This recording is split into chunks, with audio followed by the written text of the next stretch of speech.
Hello everyone, স্কিউফি ফ্যামিলিতে তোমাদের স্বাগত জানাই। জগন্নাথ দেবের তো দর্শন হলো, চললাম হোটেলের উদ্দেশ্যে। দাদা এগুলো কত দাম আছে? আজ্ঞা ওই উপরেরটা রে হ্যাঁ ওটা 550 টাকা। ক্যান্টিন এটা গোলটা আছে 300। একটা ক্যান্টিনের থালার দাম 550 টাকা, তাও আবার কোনো গ্যারান্টি নেই। জিনিসটা নিয়ে আর একদমই সাহস পেলাম না, যদি ঠকে যাই তাহলে পুরো টাকাটাই জলে যাবে। তাই ঠিক করলাম বাড়ি গিয়ে দেখে শুনে কিনবো। তারপরে গিয়েছিলাম এখানকারই নামকরা এক মিষ্টির দোকানে। আর পুরীতে যখন এসেছি, জগন্নাথ দেবের প্রিয় খাবারটা খাবো না?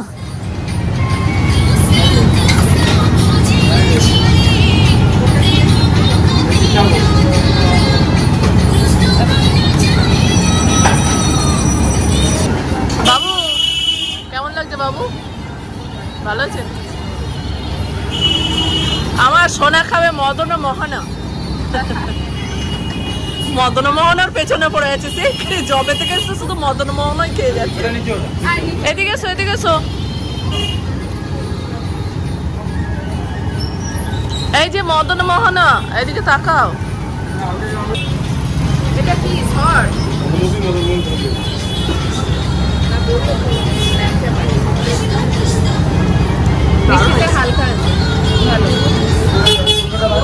পরের দিন আবারও চলে এলাম জগন্নাথের দর্শন করতে। মেঘলা মেঘলা ওয়েদার, একদমই রোদ নেই, তার সাথে সুন্দর হাওয়াও বইছে। সব মিলে এত সুন্দর লাগছে পরিবেশটা, মনে হচ্ছে সারাটা দিন এইখানে বসে থাকি। রাত্রিরে ট্রেন, তাই যাওয়ার আগে ভাবলাম আরেকবার দর্শন করে যাই।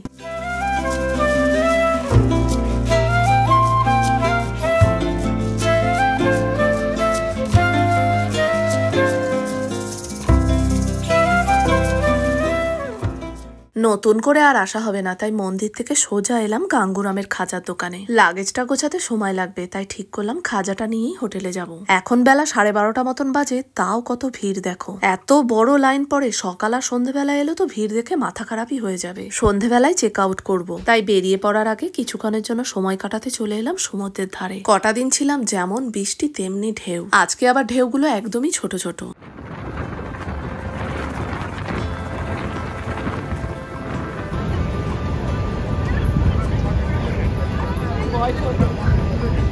বৃষ্টি হচ্ছে আবার।